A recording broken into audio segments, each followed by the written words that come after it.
Está começando mais um episódio do Estudo Play Talks. Sua aprovação no Enem passa por aqui. Oi, gente! Tá todo mundo de olho na maratona? Eu sei que você estava aí com uma aula super especial de Rayara, mas a gente segue aqui no nosso Estudo Play Talks, o nosso podcast que vai dar um play na tua aprovação e nos teus estudos. Escuta só, o mundo atual é tecnológico. Todos os setores da economia e indústria fazem uso da tecnologia, de alguma maneira. Isso é verdade, né, gente? Para aumentarem a sua produtividade. O impacto da tecnologia na indústria é preponderante na maneira como ela funciona atualmente e desempenha um papel fundamental no desenvolvimento industrial moderno. Neste episódio, a gente vai explorar como a evolução industrial, um dos maiores marcos históricos da humanidade, desencadeou mudanças profundas na economia, na sociedade e na tecnologia. Para falar sobre o assunto, a gente está recebendo, além dos professores Raoni e Breno, o nosso querido Gilbert Patsayev, professor de História. Oi, professor. Oi, Madu. Boa tarde a você e a todos aqueles que nos acompanham, em especial meus amigos, parceiros, professor Breno e professor Raoni. Bora falar sobre esse assunto que é tão atual e, ao mesmo tempo, já tem uma esteira histórica, né? Então, vamos falar como é que a gente chegou até aqui, Gilbert? Então, quando a gente fala de revolução industrial e tecnologia, é interessante fazermos um recorte temporal. Por quê? A Inglaterra foi a primeira nação do mundo a se industrializar. Essa industrialização aconteceu no século XVIII, a partir de 1760. Estamos em 2025, não é isso, Raoni? E de lá para cá tem uma longa caminhada. E quando a gente fala especificamente dessa revolução industrial, nós temos aqui fases. E essas fases acabam trazendo grandes rupturas, mudanças significativas, né?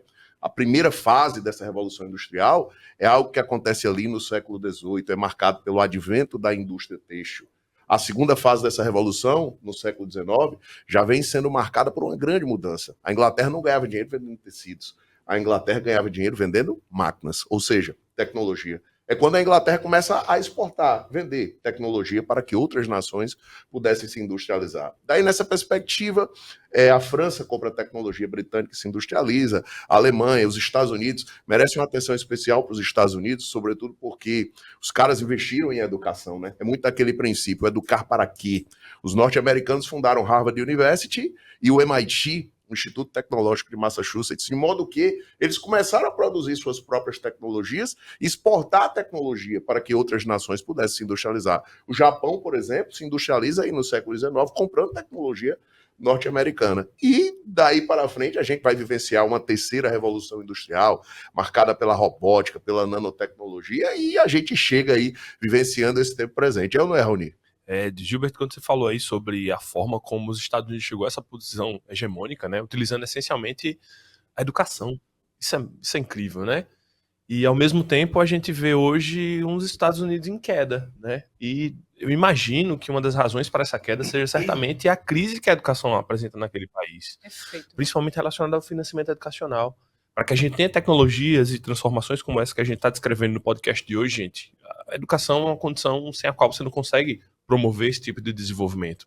Então é fundamental a gente pensar em perspectivas para que o Brasil também, para que possa se inserir nesse processo, consiga promover transformações educacionais. Eu acho que nesse sentido esse podcast é um desses espaços que pode ajudar a trazer o Brasil de volta a esse caminho. Ponto excelente, inclusive. Eu estava ouvindo o Gilbert, ele falou Estados Unidos, a gente trouxe Inglaterra. Qual as regiões que mais foram impactadas pela Revolução Industrial até a gente chegar no Brasil para a gente falar da nossa Revolução?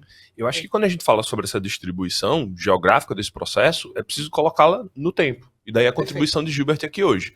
Porque quando a gente olha para a primeira Revolução Industrial, ela estava bastante centrada na Inglaterra, pelo processo pioneiro de desenvolvimento que a indústria teve naquele país. Eu acho que o Gilbert pode até enumerar um pouco melhor, Gilbert, quais foram as causas. Por que a Inglaterra foi o primeiro território a se industrializar? Legal. Essas são as razões do pioneirismo britânico, né? Eu costumo dizer o seguinte, a Inglaterra foi a primeira nação do mundo a se industrializar porque, na época, ela tinha todas as ferramentas necessárias para desenhar esse processo de industrialização. Dentre essas ferramentas, a gente pode citar, existe uma conjuntura política favorável a essa industrialização. Que conjuntura foi essa?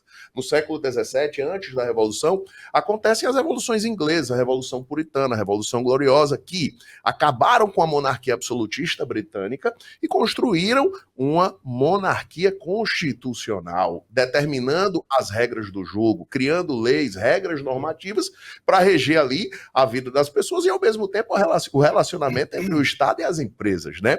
Podemos acrescentar uma disponibilidade de matéria-prima e energia, sobretudo porque a Inglaterra está montada sobre reservas de carvão e minério de ferro, e eu acrescento, né, Marx, ao olhar para essa realidade, ele fala que há uma acumulação primitiva de capitais na época do mercantilismo, na época dos atos de navegação, na época da pirataria realizada pela Inglaterra, teve uma galera que conseguiu arrecadar capitais, ou seja, tem grana e gente disposta a investir num processo de industrialização e mais, a gente vai se deparar com uma mão de obra barata, ou seja, pessoas que estavam dispostas a vender a sua força de trabalho a qualquer preço. Eu falava há pouco, repito, a primeira nação do mundo a se industrializar foi a Inglaterra, a segunda nação do mundo a se industrializar foi a França. E o que a França tinha de diferente da Inglaterra?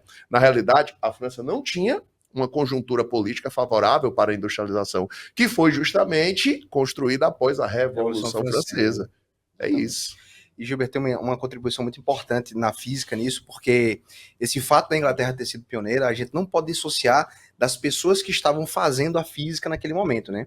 Então, por exemplo, no século XVIII, foi o século em que a física, o pessoal da física e da engenharia estava debruçada sobre o calor, tentar entender as leis do calor, como que acontecia a propagação do calor e tal, e teve um grande nome, que foi o cara que inventou a máquina a vapor, que tem toda essa relação com a Inglaterra, que é o James Watt. Né? Então, James Watt era inglês, e é claro que, gente, quando a gente fala em inventar alguma coisa, nunca é o cara acordou e teve essa ideia, tá? Então, na história, na física, na geografia, tudo é uma construção, mas o James Watt foi o cara que compilou todo o conhecimento até aquele momento e conseguiu produzir uma grande revolução, né, na construção da máquina a vapor, que aí, claro, impulsionou toda a dinâmica de mercado naquela época. Então, uma das razões da Inglaterra ter sido pioneira, além de tudo que você falou, também tem essa questão das pessoas que estavam fazendo física naquele momento. E por incrível que pareça, você falou que a França veio logo em seguida, né? E aí a França teve um grande engenheiro também muito famoso, que a gente estuda no ensino médio, um camarada chamado Sadi Carnot. Sim. Então, veja, as pessoas sempre estão associadas também a esse processo da evolução histórica, né? E tecnológica, claro. É, claro. E aí você falando de física, eu aqui pensando, tô lembrando das minhas aulas do colégio, viu, Madu? Eita. Eu tô lembrando quando eu estudava lá no colégio a parte de termodinâmica. Termodinâmica, perfeito. Então, as leis da termodinâmica, Gilberto, elas foram embasadas exatamente no século XVIII, exatamente nesse meio aí, Inglaterra e França. A máquina a vapor nada mais é que você transformar energia térmica em energia mecânica. O professor de física é ele. Ele foi meu professor. Vai pagar. Eu pergunto pra quem agora? Mas já sabe, qualquer coisa de física agora vai com o Gil, viu? Quero ver. Ó, mas é isso mesmo, brincadeiras à parte, gente, mas a máquina térmica, tá puxando um pouquinho pra física, é exatamente isso, tá? Então, você sabe que na natureza nada se perde, nada se cria, tudo se transforma, e o ser humano, ele cria mecanismos para converter um tipo de energia em outro. Né? Então, nesse sentido que a gente está falando, a máquina térmica é a conversão, ela faz a conversão da energia térmica, o calor, em energia mecânica, energia de movimento. Pra gente ser bem prático aí, pra galera que tá acompanhando, é você pegar uma caldeira, jogar carvão mineral, dar pressão, pegar aquela energia, jogar ali para a hélice de uma embarcação, isso. Daí vem os barcos movidos com motor a vapor, para as rodas de um trem e assim sucessivamente. Né? Para máquinas de uma tecelagem. Exato. Madu, antes de você seguir, eu queria só complementar uma colocação do Gilbert. Ele falava sobre a forma como essas pessoas foram exploradas e tiveram sua mão de obra vendida a qualquer valor. É preciso a gente identificar que essas condições de trabalho na primeira Revolução Industrial eram absurdamente abjetas. A gente está falando de relações de trabalho que incluíam, por exemplo, crianças que eram penduradas através de torres de uma chaminé para fazer a limpeza das torres, porque elas eram pequenas o suficiente para passar por aquele espaço. Você consegue imaginar isso? 18 horas, 14, 16 horas eram cargas horárias de trabalho normais. Então, a gente precisou, infelizmente, passar por esse momento terrível para construir condições básicas de uma relação de trabalho digna, inclusive para que a gente exclua a possibilidade do trabalho infantil, como é hoje na absoluta maioria das nações do mundo. Eu vou sair dessa parte mais pesada, a gente vai falar de globalização. De fato, as revoluções nos levaram a esse lugar que a gente está agora, né? Então, Raoni, eu queria te ouvir como as inovações tecnológicas, desde a Revolução Industrial, levou a gente até a globalização. A gente estava falando um minuto atrás sobre uma das máquinas que foi fundamental para a globalização. Quando a gente pensa no processo de globalização, e notadamente no Enem, pessoal, 2 palavras têm que estar em mente: transporte e comunicação. Muito bom. Essas 2 palavras sintetizam essencialmente o que a gente entende por ser globalização. A máquina a vapor foi fundamental para esse processo, porque ela permitiu pela primeira vez que a gente, por exemplo, atravessasse o oceano sem depender da força do vento. Ou pior, sem depender da força do remo. Então é fundamental para que a gente pense num processo de globalização que a gente pense em máquinas a vapor, que mais tarde seriam substituídas na nossa próxima revolução industrial. Exato, exatamente. A gente já pode falar em revolução industrial 1, 2, 3, 4. Em que revolução a gente está, Gilbert? Hoje a gente vivencia aí, mais uma vez, uma ruptura muito grande, né? Eu até chamo a atenção aqui para essa colaboração dos amigos. No século XVIII eu tenho uma primeira revolução industrial. Aí eu migro para o século XIX, quase praticamente 100 anos depois, para vivenciar a consolidação de uma segunda revolução industrial. E num intervalo menor de tempo, eu saio do XIX e ingresso no século XX, na terceira revolução industrial. E alguns autores já apontam que a partir de 2010, portanto, o século XXI, a gente passa a vivenciar uma quarta revolução industrial. Então, o primeiro insight que eu acho relevante a gente olhar para lhe responder perceba que as rupturas estão acontecendo em tempos a cada momento menores, né? Uhum. Os intervalos de tempo, eles se tornam a cada momento menores, né? De 2010 para o presente momento, a gente está vivenciando coisas que eu vou até parafrasear Otto von Bismarck, né? O chanceler alemão, que disse no século XIX, não existe mais nada no mundo que possa ser inventado. Eu gostaria de vê-lo usando o chat GPT. Será? Porque não tem mais nada que possa ser inventado? Acho difícil. A gente está vivenciando muita mudança, inclusive muitas mudanças no mundo do trabalho, né?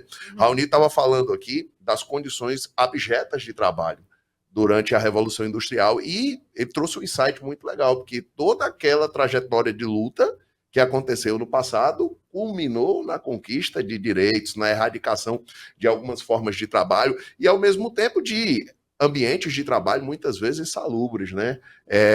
Em alguns espaços, o trabalho é o fardo do homem, sobretudo porque são jornadas elevadas, são condições subhumanas de trabalho, baixos salários e, consequentemente, quando você vê a força, a movimentação desse operário galgando mudanças, a gente encontra realmente uma história de lutas que vai gerar consideráveis alterações aí nesse processo. Eu complementaria, Gilbert, apontando que, é claro, a história de luta dos trabalhadores é fundamental para que essas condições de trabalho melhorem, mas em muitos momentos também essa melhoria veio em função de interesses essencialmente imperialistas, né? Interesses empresariais.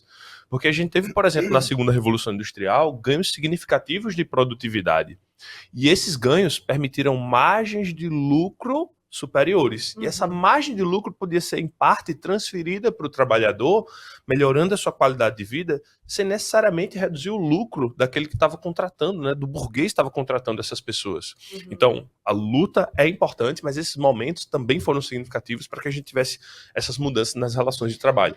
Gilbert, eu sempre trago dados aqui para os nossos estudantes, dados que ajudam a entender ainda mais o nosso debate, né? E eu vou trazer uma agora bem importante sobre emprego. A gente está falando exatamente disso. Um estudo do Fórum Econômico Mundial de 2020 estima que 85 milhões de empregos podem ser perdidos devido à automação, mas também que 97 milhões de novos empregos podem ser criados com a adoção de tecnologias. Quando a gente fala de tecnologia aqui, Gilbert, nós três sempre entramos no dilema de, e aí, os robôs, as IAs, as novas tecnologias vão substituir a mão de obra humana? E aí a gente sempre faz essa reflexão, obviamente, entendendo toda a história e o momento que a gente está, e eu queria te ouvir a respeito disso. O que você está vivenciando hoje, o que nós vivenciamos, é uma grande ruptura, né? Exato. Esse dado que você está nos trazendo do Fórum Mundial é uma grande realidade. Inclusive, a gente conversa aí com essa molecada que está no ensino médio, dizendo, no futuro de médio prazo, talvez vocês venham a trabalhar em empregos que ainda não existem, né? Na passagem, uma coisa até utópica, assim, né? Bem utópica. Na passagem da primeira para a Revolução Industrial, empregos desapareceram e foram substituídos por outros.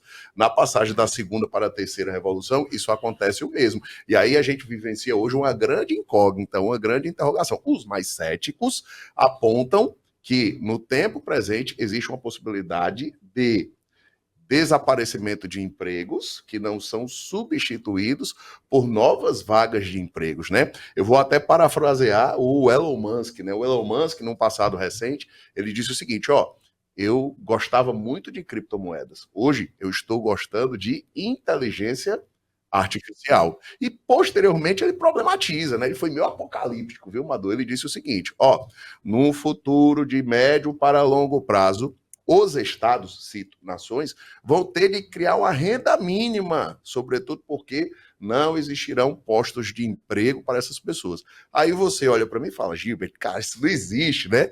Bem, como a gente trabalha com a história e a gente tem um retrovisor muito grande, eu queria chamar a atenção para a turma aí sobre a decadência do Império Romano, tá? Devido ao modo de produção escravista, os escravos ocuparam os postos de emprego, surgiu uma plebe urbana desempregada, sem oportunidade, e o Estado construiu uma grande renda mínima chamada política do pão e circo, que o Estado oferecia doações de trigo, comida e o circo, que era a diversão, as lutas dos gladiadores, as comédias, as tragédias, para acalmar aquela massa plebeia. Então, assim, hoje a gente vivencia isso, mas o que é que eu posso dizer especificamente para aqueles que estão nos acompanhando nesse momento? Vocês estão a ingressar no mercado de trabalho.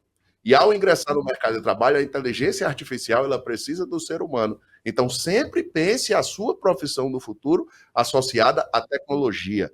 A tecnologia é uma ferramenta, acaba sendo um meio. Ó, a gente está aqui fazendo esse podcast, rompendo com as fronteiras geográficas do país, fazendo uso de tecnologia. Sim, então a gente não vai ser avessa a ela. Que a internet nos propiciou estar em lugares como esse. Exato. Né? A pandemia acelerou muito esse processo, né? Madu, essa tua pergunta é muito interessante, porque quando você fala da IA substituir alguma coisa, algum tipo de profissão, né? Basicamente isso aconteceu com cada revolução industrial que aconteceu, né? Então, por exemplo, na primeira a gente tem a máquina a vapor, quando a gente passa para eletricidade e para combustão, já houve uma mudança muito grande, né? Ou seja, trabalhadores que estavam voltados, engenheiros que estavam voltados para um tipo de projeto, acabaram que precisaram migrar para isso, e é claro, a automatização, a eletricidade e os motores agora a combustão, já que as leis da eletricidade e do calor estavam bem estabelecidas, mudou completamente a dinâmica do trabalho, né? E aí, como a gente sempre gosta de falar aqui para os alunos e tal, na segunda revolução industrial, que a gente teve ali o estabelecimento da eletricidade, tem uma história belíssima de um cara super famoso, um dos maiores gênios que pisaram na superfície desse planeta, que é o Nikola Tesla, que ele era um croata e ele acabou sendo captado ali pelos Estados Unidos, ele foi para lá, e tem uma passagem na história da física muito legal, que é chamado A Guerra das Correntes, e vale muito a pena você pesquisar sobre isso, porque foi onde a gente estabeleceu a corrente alternada como forma de distribuição de energia a longo prazo. Isso, mais uma vez, marca, né, essa segunda revolução industrial aí, com o uso da eletricidade e, mais uma vez, do motor a combustão. E aí entra toda aquela questão do Fordismo, aquela meio de produção americana, que vocês sabem muito sobre isso. Né? Ei, Brenão, para ajudar a galera, ó, segunda revolução industrial, século XIX, característica, a Inglaterra passa a exportar tecnologia para que outras nações possam se industrializar. E o legal, na segunda revolução industrial, eu tenho o advento de novas fontes de energia, como você está colocando, ó, a energia elétrica vai originar motores elétricos. Exatamente. E a energia, o petróleo vai originar os motores, a combustão, né? E também é justamente no século XIX que a turma começa a fazer alguns trabalhos com energia nuclear, né? É uma época de grande desenvolvimento da química. Porque o começo do século XX é exatamente os primórdios da mecânica quântica, né? E a parte da física que trabalha com a energia nuclear é a mecânica quântica. Então, esses caras, Heisenberg, Niels Bohr, Rutherford, o próprio Einstein também, o Schrödinger, todos esses caras são do começo do século XX. E aí começou-se a se estudar sobre essa questão do núcleo atômico, e é claro, culminando com a energia atômica aí na Segunda Guerra Mundial. Né? Exato. Perfeito. Madu, eu complementaria apenas apontando que para a geografia a gente tem um termo, né, para designar esse tipo de desemprego que é causado por uma nova tecnologia. A gente chama isso de desemprego estrutural, tá? Nossa. Desemprego estrutural se dá quando você tem uma nova estrutura. Mente, que eu acabei de escrever desigualdade, porque tem uma desestrutura aí também, né? Sim, mas nesse sentido a gente está falando muito mais no sentido que uma estrutura substitui o trabalho humano, entende? Tipo, quando a IA substitui um trabalho que era feito antes por um redator e ela passa a criar determinados roteiros, aquela estrutura está substituindo o trabalho humano. Vamos falar até de um exemplo mais simples que a gente vê acontecer nas escolas. Houve um tempo nas escolas em que praticamente todo corredor tinha um auxiliar de corredor. Uma pessoa que ficava lá fisicamente tomando conta dos corredores, das necessidades dos professores e da saída dos alunos. O famoso inspetor, né? Isso, Inspetor.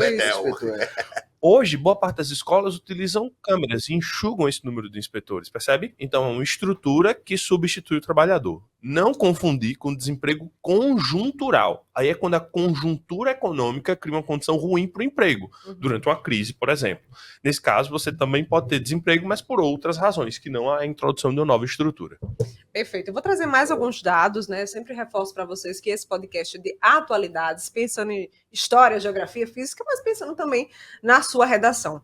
Olha só, apenas 15% das indústrias estão preparadas para a indústria 4.0, segundo a CNI, que é a Confederação Nacional da Indústria. E um outro dado que eu achei interessante trazer junto é que em 2023, cerca de 5,4 bilhões de pessoas estavam conectadas à internet. Mas, Rony, isso não é todo mundo, né, que está conectado à internet. Eu ia puxar esse gancho contigo sobre quem é que está com acesso a essas revoluções, de fato, e para onde essas pessoas estão indo. Perfeito. A gente está no Brasil. A bem da verdade, o Brasil é um país super conectado. A gente está nesse processo inserido de uma forma bastante avançada. Mas é preciso lembrar que mesmo no Brasil, com essa introdução tão avançada, a gente ainda tem muita gente que está desconectada. Em sua maioria, mulheres, idosos e pessoas de faixa de renda muito baixa em áreas rurais. Tá? É isso que mostra pra gente o IBGE. Como eu disse, a gente já tem um número elevado de pessoas conectadas no Brasil, e isso, obviamente, é muito bom, mas eu creio que esse processo, como tantos outros, ele é um processo dialético. Ao mesmo tempo que a gente vai aumentando as conexões, a gente vai aumentando também as exclusões. Não só daquelas pessoas que eventualmente não têm acesso, e, aliás, pensa um pouco nessa pessoa que hoje, no Brasil, não tem acesso garantido à internet. Como é que ela, por exemplo, estuda? Como é que ela acessa um conteúdo como esse que a gente está passando aqui agora para você? Excelente. Mais do que isso, como é que ela faz pagamento? Gente, boa parte dos nossos pagamentos hoje são feitos através do Pix. Outra coisa, as informações físicas, elas praticamente desapareceram, né? Quem é que compra um jornal na revista hoje? Tá tudo na nuvem. Porque antigamente, se você não tivesse internet, beleza, mas tem um jornalzinho ali na sua porta, Exato. tinha uma banquinha onde você poderia comprar, mas hoje é difícil até encontrar isso. Então, assim, Deixa eu te fazer uma pergunta, como é que uma Breno. pessoa vai... Ainda tem a profissão jornaleiro? Rapaz... Eu ia fazer uma piada terrível que fazem comigo, sabe? Jornalista, opa, chamou jornaleiro.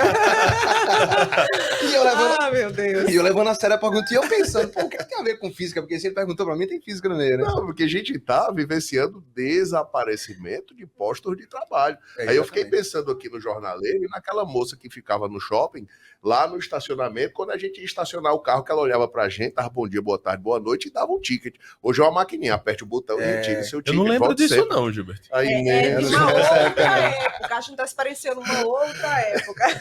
Mas interrompeu o Rony. Rony, tu tinha concluído o raciocínio? Não, sim, Essa que a gente está falando de só falando o cara que não esse ter ponto acesso à é informação. dialético, né? Ao mesmo tempo que essa conexão permite que mais pessoas acessem determinados conteúdos, a gente vê que quem está à margem desse processo acaba ficando excluído de uma forma muito mais severa. São os chamados excluídos digitais, pessoas que não têm acesso, eventualmente, à bancarização, enfim, várias necessidades são básicas para a gente hoje. Na verdade, a gente vive numa sociedade onde esses dispositivos móveis são uma espécie de extensão do indivíduo, né? Tanto que, vamos lá, acho que praticamente todo mundo que está do outro lado já viu essa experiência. Descarrega a bateria do seu celular e uma função que você tem que fazer com o celular precisa ser feita sem ele. Cara, parece que tu foi mutilado de alguma coisa. Não sabe nem para onde vai. Não consegue abrir uma navegação sem isso, não consegue fazer um pagamento sem isso. Muitas vezes teus documentos já estão dentro desse telefone. Então a gente vai criando uma relação que, infelizmente, acaba estabelecendo uma dependência muito grande. E esse abismo, de novo, entre quem está dentro e quem está fora se torna ainda maior. A gente tá vendo dois professores, um de história, um de geografia, mas tá aqui o pai da física e o pai do Clóvis. Uau! Aí você me chamou de mais idoso do que o Clóvis, né? Olha só, a gente tá falando sobre muitas mudanças, né, Breno? Demais. E também a gente tá olhando talvez por um viés meio negativo, mas tem muitas mudanças também positivas nessa revolução. O que tem de novo? A gente pensava que no futuro a gente viria carros voadores. que nesse momento, na Revolução 4.0, a gente está vendo de diferente na física, na tecnologia, no processo automotivo? Tá pegando aqui um gancho que o Raoni falou, que é muito interessante, que ele falou que quando a gente fala de globalização, a gente tem que colocar sempre dois aspectos, né? Que é a parte de transporte e comunicação. E quando a gente fala nessas revoluções industriais, todas elas, esses marcos estão associados a isso. Então, buscando lá da primeira, a gente tem a máquina a vapor, a segunda, a gente tem os motores a combustão, a terceira, aí a gente entra na informação, a gente entra em internet, eletrônica, e as telecomunicações, claro, né? Surgiu a internet, então a gente conseguiu ficar mais próximos de pessoas que moram super distantes, e é claro, na quarta a gente entra também com a área informacional, com as IAs. Então, assim, eu acredito que a bola da vez são as IAs, porque elas estão mudando completamente o nosso jeito de se relacionar com as outras pessoas e com a informação. Então, mais uma vez, a gente está na era informacional e, claro, com a internet, a gente tinha os buscadores, né, que eram o Google, e a diferença dos buscadores para as IAs é que o Google, ele te dava, ele trazia a informação de um lugar para você e te dava. Hoje não, a IA, ela é criativa, então ela cria isso para você. Então, isso faz com que... também, né? É uma peneira, então isso faz com que o nosso tempo para obter alguma informação e para criar algo se torne muito curto. Então, a gente faz com que esse mundo fique mais acelerado, mais dinâmico, mais informacional e, claro, com muitas possibilidades de criação. Então, você vê que a gente consegue, através de IAs, e já foi tema do nosso podcast, né? A gente vê diversas vezes, a gente vê os problemas com essas grandes... plataformas, por exemplo, como o YouTube, com engenheiros de software para tentar derrubar as músicas que foram criadas por IA, né? Para, claro, tentar valorizar o máximo possível a arte, né? E a porque cultura, né? E eu sempre falo isso, no outro podcast a gente falou, as profissões que envolvem arte e emoções, elas não serão substituídas por IA. Sempre bom ressaltar, por isso, né, que eu sempre falo isso. Por exemplo, vou puxar para o meu lado porque é a profissão que eu conheço. Eu acredito fortemente que a nossa profissão não será substituída por IA. Por quê? O professor, ele tem um caráter muito emocional ainda no processo de ensino-aprendizagem, o que a IA não vai conseguir te trazer. Então, isso é importante a gente notar. Ô, Breno, e não só isso, sabe? Não é só o caráter emocional. É claro que isso é fundamental porque você não vai extrair emoção do IA, ainda que se tente, né? O Facebook tá colocando agora, não sei se vocês viram, personagens dentro da plataforma. Então você pode conversar, sei lá, com o Walter White, com uma celebridade. Na verdade, óbvio, você não tá conversando com nenhum deles. Dele, né? É uma IA que simula essas pessoas. A meta azul. Eita, agora que eu entendi o trocadilho, é a meta. A meta, e ele simula isso, inclusive o Zuckerberg falou sobre isso abertamente, como uma forma de, no tempo que a gente vive hoje, de muito isolamento, da gente criar essas conexões, né? Mas que coisa maluca, né? Imagina, a pessoa tá solitária, ela vai criar conexão com um avatar virtual de um personagem, tá? E quando isso vira realidade virtual, hein? Nossa, quando você colocar o óculos e você enxergar aquela pessoa e quase tá que feia, você mas não tá queria feia. que ela existisse com o perfil emocional que você queria. Cara. A Apple tá cogitando que isso daqui tá fadado ao fracasso, viu? Sério? Que a gente vai substituir pelos óculos virtuais. Isso é tão Black Mirror, né? Isso é uma coisa tão Black Mirror. Antes de fazer aquela pergunta final, eu quero saber como vocês se relacionam com as tecnologias. Eu tô vendo aqui um relógio, Gilbert, vocês estão vendo, né? Um relógio tecnológico. Meu parceiro para ir pra academia, meu parceiro de corrida, meu parceiro de mensagem, meu parceiro de pagar as contas. Engraçado, meu parceiro de ligar eu sabia que eu não consigo, cara. Olha que interessante, eu não consigo ter um negócio desse no meu braço, cara. Isso me dá uma agonia, assim, muita informação, muita coisa. É mesmo? E eu preciso de... Alergia informacional? A tecnologia. Cara, eu já tive 2 e os 2 eu perdi. Juro pra você. Não é porque eu joguei fora, não. Eu realmente perdi. Para de brincar, Breno. Não, tô falando sério. Você jogou fora. Não, eu não joguei fora, não. Eu não consigo. A primeira vez quando esse negócio vibrou, que eu vi uma mensagem do WhatsApp que eu falei, eita danado. Aí você vai tirando as... né? Mas você tá, sei lá, qualquer coisinha você fala, deixa eu ver se tem uma mensagem no WhatsApp. Porque com o celular, pelo menos você ia atrás dele. No celular, no relógio não, tá no braço. Então, cara, isso me dá uma agonia gigante. Mas deixa eu te contar uma coisa, contar um negócio legal pra vocês. Eu tenho um amigo que ele tava com problema cardíaco e não sabia. E ele usava, ele tava com um relógiozinho dele que deu um alarme, disse, procure um médico. Ele procurou e o médico fez um procedimento e realmente ele tava com esse seria esse monitoramento de saúde seria o único aspecto que me faria ter um smartwatch, tirando isso. Pois providencie. Está na hora, acho que o Gilberto quis dizer isso, está na hora. O que eu tive que era chamado Samsung Health era só para saúde, eu perdi. Você, Raoni, eu acho que você é mais tradicional, com um telefone desse que dobra ao meio. Na verdade, eu gosto muito. Minha relação com tecnologia Certo. costuma ser bastante interessante. Sempre estou procurando coisa que me conecte, que me coloque à frente, no que é possível, é claro. Muitas dessas coisas são caras, né? Então nem sempre dá pra gente estar... Divide. Tem um grande filósofo que diz que não importa o preço, o que importa é a prestação. Gustavo o Lima. tamanho do crédito. Grande filósofo contemporâneo. Gustavo Lima deve estar passando uma dificuldade, né? Pra passar as coisas dele. Mas sabe que você me trouxe até um ponto interessante? Quando a gente Sim. fala dessa Revolução 4.0, um dos aspectos mais significativos é, inclusive, a internet das coisas. A forma como a gente Perfeito. tem visto cada vez mais, por exemplo, vestíveis estarem conectados à internet, né? Sistemas de vigilância, câmeras, todas conectadas à internet. Então você acessa a vigilância da sua casa remotamente através do celular. E veja, a gente está olhando para exemplos, estão na perspectiva do indivíduo, domiciliar, mas lembra que as empresas vão fazer isso. Elas vão ter controle de qualidade, elas vão ter controle de estoque, sistemas cada vez mais complexos para fazer com que essa globalização funcione de forma articulada a nível global, utilizando todos esses dispositivos de informação. Perfeito. Ó, vou falar de mim também, né? Já que eu perguntei aos meninos. Sabe qual é o meu problema? É essa coisa de aproximar e pagar. Essa Problema? coisa. Que isso é um problema. Um cartão de crédito que você não precisa nem digitar a senha, só Não, mas tem a aproximar digital. da Meu problema é maquineta. pagar. Tem a Passar digital. esse problema. Problemático Mas demais. esse é o que eu mais uso. Nossa, Aí pronto. eu Aí, perdi, ó, eu perdi a o fio carteirinha da meada. aqui já era. Mas mais um motivo para tu comprar Exatamente. teu relógio. É só assim, ó. Lup. Só que tem- Então aí fica vibrando, Ainda pô, tem dá uma isso, agonia né? danada. Ainda tem o relógio. É. Eu sou físico, eu sou mecânico, ó, Eu as também, coisinhas viu? girando Eu e também tal. prefiro assim. É até digital já, né? É. De uma outra Esse é o era, mas- classicão, né? mas é um clássico. É. Gente, como é que esse assunto cai no Enem? Um por vez. Gilbert. Então, na nossa prova de ciências humanas, é um assunto que pode ser problematizado com questões. Inclusive, é um assunto que não tem caído muito, caiu mais em provas anteriores. No passado recente, que é uma questãozinha falando sobre inteligência artificial. Mas eu acho que a grande valia está pautado também nas perspectivas relacionadas a repertório sociocultural. Perfeito. Muito bom. Gente, inclusive, se vocês tiverem indicações, a gente sempre faz, né, Breno, de Uhum. livro, de música, que também pode ajudar os meninos na redação, a gente vai pensando aí. Raoni. Bom, na prova de geografia, em específico dentro das ciências humanas, a gente tem visto muitas questões falando sobre o mundo do trabalho. Então, essas relações de trabalho podem aparecer, e óbvio, né, um dos temas que está dentro dos top 10 de geografia todos os anos, praticamente, é globalização. Outro tópico que a gente trabalhou aqui. Lembra dessa relação? Globalização está relacionada diretamente a essa redução virtual, né, do planeta. Não é que o planeta está encolhendo, mas as distâncias estão encolhendo. Eu consigo me comunicar muito mais fácil hoje com quem está do outro lado do mundo, ou trazer um produto que está vindo lá do outro Tem lado do mundo. aspectos positivos e negativos. Reforça só mais um pouquinho. Com certeza, essa dialética nos traz esses aspectos positivos ou negativos. É positivo eu conseguir adquirir um produto que é feito lá do outro lado do mundo? Com certeza, é muito interessante, a Uhum. preço baixo, conseguir fazer esse transporte, mas o que seria negativo aí? O que é negativo aí, por exemplo, é a competição. Tu já pensou que hoje quem está produzindo qualquer produto tecnológico no Brasil está competindo com quem está produzindo isso na China, nos Estados Unidos ou na Europa?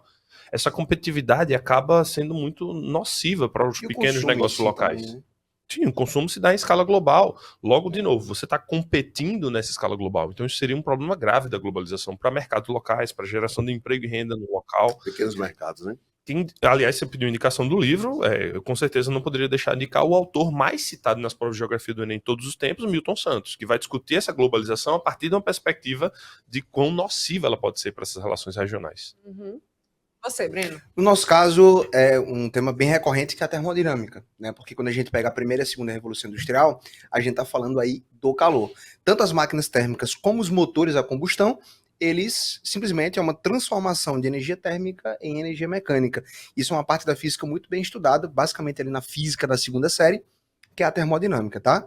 E é claro, a indicação não deixa de ler ou de procurar séries ou filmes sobre a guerra das correntes, que historicamente é muito interessante e fisicamente também, porque você vai entender aspectos da eletricidade que também são recorrentes na prova. Perfeito. Deixa eu agradecer a Gilbert. Foi muito bom tê-lo aqui na nossa bancada. É sempre bom trazer mais um professor, mais uma visão e mais conhecimento para a gente, tá? Muito Obrigada. obrigado pelo convite e um grande abraço a todos, e em especial a Madu, meu amigo Breno, meu amigo Raoni. E agradecer esses meninos que estão sempre com a gente. E a Croves, né, Breno? E a Croves.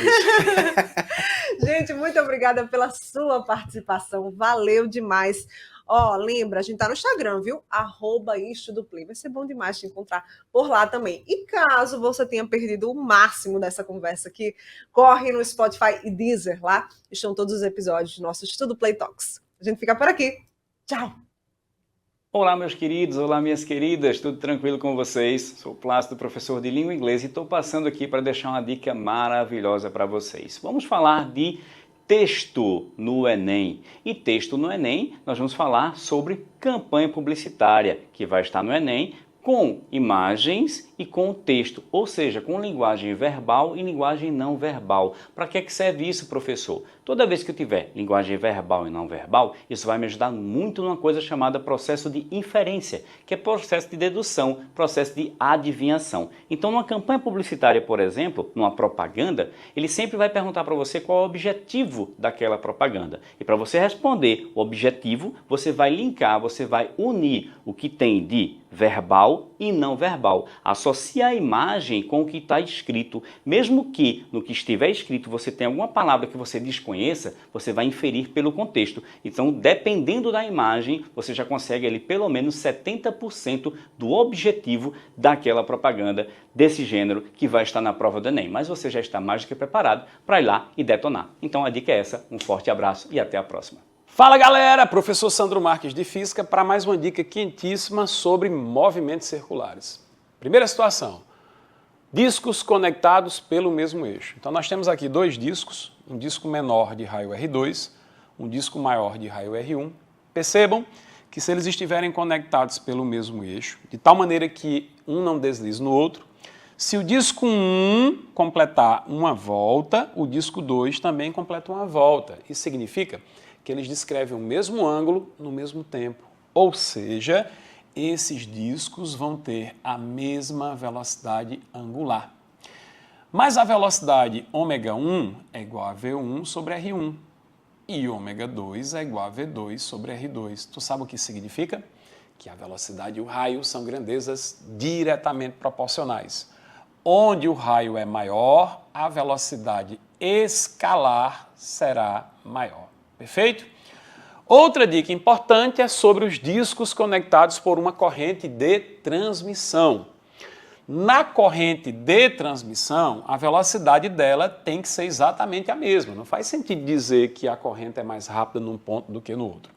Então, se eu chamar essa velocidade de V1 e se eu chamar essa velocidade aqui de V2, isso significa que a velocidade escalar em 1 é igual à velocidade escalar em 2. Como V é ω1 R1 e V2 vai ser ω2 R2, a gente conclui que V, que ω e R são grandezas inversamente proporcionais. Ou seja, onde o raio é menor, a velocidade angular será maior. Fica com essa dica que você vai ter sucesso, sem dúvida nenhuma. Valeu, galera! Olá pessoal, tudo bem? Estou aqui para dar uma dica para você especial. Vamos falar hoje de quem? De Michel Foucault. Michel Foucault é um importante filósofo da modernidade, da contemporaneidade, que vai falar sobre duas estruturas muito importantes. A primeira é a relação de poder e conhecimento. Quando você escutar a frase que saber é poder, você vai entender que Michel Foucault está dizendo que o controle social tem a ver com o domínio do conhecimento. Ora, o conhecimento é interdependente e ora, o conhecimento pode ser abduzido, abstraído ou retirado pelo Estado, uma vez que para poder controlar, ela retém o conhecimento para ela, fazendo com que as pessoas sejam cada vez mais controladas pela ausência desse conhecimento.